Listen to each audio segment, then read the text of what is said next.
근데 뭐 전문가가 추천한 종목이니까 철석같이 믿었던 거죠. 그리고 당시 저한테 있었었던 한 5천만 원 정도의 종잣돈이 있었는데 그 종잣돈을 잘게 쪼개서 나름의 이제 분산 투자를 시작을 했습니다. 당시 제 분산 투자의 포트폴리오를 좀 대략적으로 보여드릴게요. 반갑습니다. 한주주입니다. 제가 처음에 해외 주식을 시작할 때 일인데요.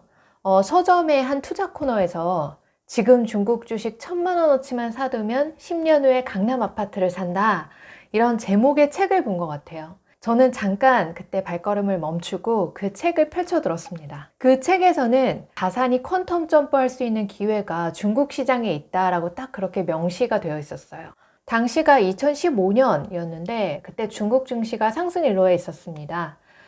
선진국은 이미 저성장 시대에 접어들었었던 때인데 그래도 아직 개발의 여력이 남아있던 유일한 나라가 그때 중국뿐이었던 걸로 기억을 해요.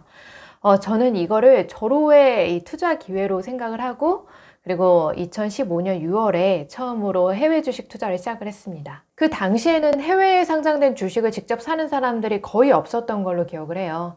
근데 저는 이제 중국 상해 A 거래소에 상장됐던 종목 20개 정도를 샀는데 어떻게 종목을 선택을 했냐? 금융 전문가였던 그 책의 저자가 추천한 우량 종목이었습니다.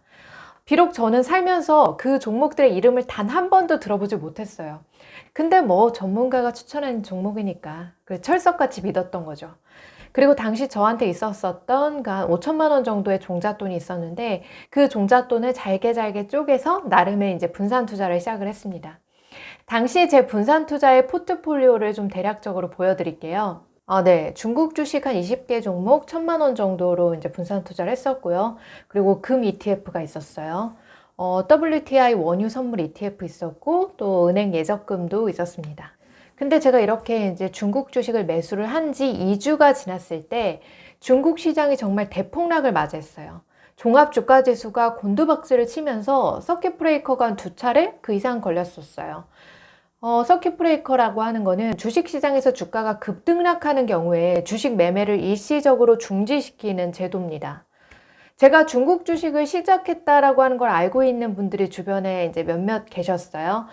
주변에 이제 저랑 친했던 동료들이 야, 요즘에 중국 주식 많이 떨어졌다는데 괜찮아?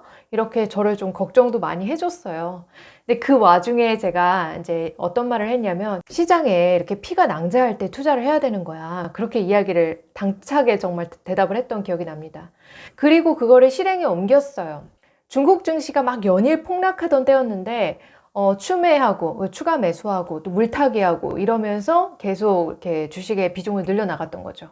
제가 잘 알지도 못하는 20여 개의 중국 우량주를 월급 탈 때마다 그렇게 꾸준히 매수를 하면서 늘려갔어요.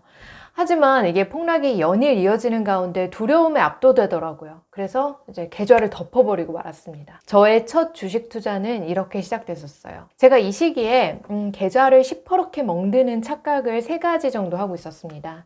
첫 번째 착각은 내가 사면 떨어진다 하는 착각이었어요. 내가 사면 떨어진다 라고 하는 게 진짜 이 불문율처럼 맞아 떨어지는 경우가 참 많습니다. 투자하다 보면요. 근데 이거 착각이죠. 시장은 나의 행동에 관심이 없어요. 까마귀 날자 배 떨어진다 라고 하는 말처럼 까마귀는 날았을 뿐이고 때마침 배가 떨어진 거죠. 제가 투자했던 시점을 돌이켜보면은 이 30여 년의 상하이 증권거래소 역사상 2번째로 큰 버블이 발생했었던 때였어요. 그때가 이제 제 투자 시점이었던 거죠. 2015년 당시에 버블이 발생했던 그 원인은 외국인이 중국 주식을 이제 자유롭게 거래할 수 있게 되는 그런 제도가 완화가 됐었기 때문이었어요. 원래 그 전까지는 중국 주식을 직접 이렇게 매수할 수가 없었거든요. 홍콩을 통해서만 그 홍콩에 상장된 중국 주식만 살 수 있었던 건데 이제 상해 주식에 접근이 가능하면서 외국인들이 막 차이나 드림을 꿈꾸면서 대거 몰렸었어요. 그렇기 때문에 이때 이제 주가가 사상 최고점을 향해서 돌진했던 거고 때마침 그때 저는 상투를 잡았던 겁니다. 저는 그때 이제 좀 착각 속에 있었던 것 같아요. 왜냐면 주식 시장의 이런 상승의 분위기가 영원할 걸로 생각을 했었거든요. 영원하지는 않더라도 내가 투자하는 그 기간 동안에는 상승이 지속될 거다 그렇게 믿었어요. 아니 뭐 그러기를 기도했다라고 하는 표현이 더 맞을 것 같아요. 근데 초보 투자자가 주식 투자에 그렇게 관심을 갖는 시기가 대개는 그 주식시장의 불꽃놀이가 가장 요란할 때잖아요.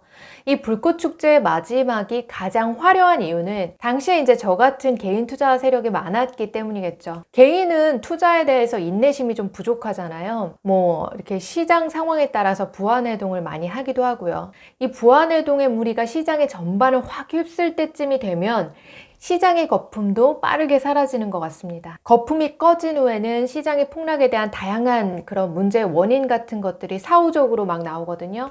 근데 가장 중요한 이유는 시장은 단지 제자리를 찾아가는 것 뿐일지도 몰라요. 그리고 제 두 번째 착각은 전문가 추천 종목인데 뭐 괜찮겠지, 당연히 괜찮겠지 그랬던 거였어요. 제가 이제 중국 주식 종목을 선택을 했을 때 철저하게 전문가들의 견해에 의존을 했어요. 중국통 금융 전문가들이 쓴 책을 보면서 이렇게 발굴한 종목이니까 이거 믿어 의심치 않았던 거죠. 실제로 그들은 뭐 자신의 이름을 걸고 심혈을 다해서 이렇게 종목을 추천을 했을 거잖아요. 그들이 문제가 있다는 건 아니에요. 문제는 제 자신이죠. 왜냐하면 저는 제 선택을 남한테 의존하고 스스로 생각하지 않았잖아요. 그게 저는 문제였다고 생각해요. 당시 제가 투자했었던 20여 개의 종목이 들어본 적도 없는 이름이었는데 하지만 그래도 우량주니까 괜찮을 거다 그렇게 철석같이 믿었어요.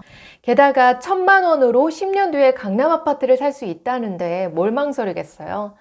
이제 막 빨리 부자가 되고 싶은 마음에 제가 서둘러서 매수를 했죠. 이게 저의 가장 큰 실수 중에 하나였다고 생각해요. 투자 종목은 철저하게 개인의 판단 하에 이루어져야 된다라고 생각을 해요.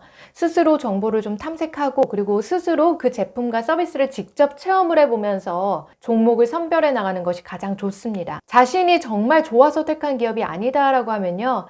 약간의 하락장에도 주식을 막 팔아버리고 싶은 그런 마음이 생기거든요. 그러니까 이러면 강세장에 사서 약세장에 파는 그런 반복적인 행동을 하게 되겠죠. 그리고 마지막으로 세 번째 착각은 그래도 불안하니까 분산 투자를 해야겠다라고 하면서 분산 투자를 위험을 막아주는 부적점으로 여겼다는 게 제 문제였어요. 이제 막연한 불안감이 있을 거잖아요. 그런 불안감을 종식시키기 위해서 제가 자본금을 쪼개고 또 쪼갰습니다. 잘 알지도 못하는 주식 종목을 막 수십 개 가지고 있는 것에 분산 투자라고 하는 그런 그럴듯한 이름을 붙이고 있었던 거죠. 이런 식으로 많은 종목에 투자를 하니까 마음이 정말 혼란스럽더라고요. 주가가 왜 오르는지 왜 떨어지는지 이게 알 길이 없었어요. 20개 종목을 막 붙잡고 회사도 다녀야 되는데 하나하나 그거 확인하고 있자니 그게 너무 버거웠어요. 그리고 제가 이렇게 막 엄청난 폭락장이 닥쳤을 때 거의 3개월 가까이 하락장에 물타기를 했거든요. 그때 정말 확신도 없고 두려운 상태에서 그렇게 추가 매수를 하자니까 너무 힘들더라고요. 진짜 이때는 마음이 너무 분산되어 있는 것 같았어요. 돌이켜보면 제가 굳이 분산 투자를 하지 않아도 됐던 것 같아요. 일정 부분 현금을 보유를 하면서 내가 정말 잘 아는, 내가 정말 좋아하는 그런 제품과 서비스를 생산하는 그런 두세 개 정도의 알짜배기 기업을 선별해가지고 투자하는 게 훨씬 나았을 것 같다는 생각이 들어요. 아직 자본금이 충분히 무르익지 않은 상태에서 지나치게 막 쪼개서 투자를 한다면은 저는 실효성보다 피로감이 더 클 수도 있다고 생각해요. 뭐 달걀을 한 바구니에 담지 마라 그렇게 뭐 포트폴리오의 중요성을 강조하는 경우도 있는데 그거는 어느 정도 이제 달걀이 있을 때의 의미가 있는 거잖아요. 일단은 좀 달걀을 낳는 거에 집중을 해야 되겠죠. 그렇게 하려면 먼저 본업에 집중을 하면서 긴 호흡의 투자로 종목을 조심스럽게 확장해 나가는 게 더 낫다는 생각이에요. 저는 한 번에 막 수십 개 종목을 확 이렇게 펼쳐놓게 되면은 어느 하나도 제대로 볼 수가 없게 되거든요. 완전 이거 달걀로 저글링 하는 거죠. 그래서 저는 차라리 처음에 시작할 때는 달걀을 한 바구니에 담아가지고 그 한 바구니를 최선을 다해서 지켜나가고 확장해 나가는 게 좋다고 생각합니다. 당시 폭락장 속에서 제가 되게 힘들었던 경험이 제 투자의 방향을 이렇게 잡는 데 되게 중요한 계기가 됐던 것 같아요. 저의 착각 이 세 가지는 사실 지금도 어느 정도는 반복이 됩니다. 그런 만큼 저는 늘 그거에 대한 이런 것들에 대한 대비책을 마련을 하려고 노력해요. 가장 중요한 거는 상승도 하락도 영원하지 않다. 이걸 기억하는 거예요. 이 점을 생각하면서 스스로 종목을 선택하고 그리고 스스로 생각하고 또 무리하게 갑작스럽게 확장해 나지 않는다면은 장기적으로 또 비교적 안정적으로 그렇게 투자를 이어갈 수 있을 겁니다. 오늘은 여기까지예요. 주주님들 편안한 밤 되세요.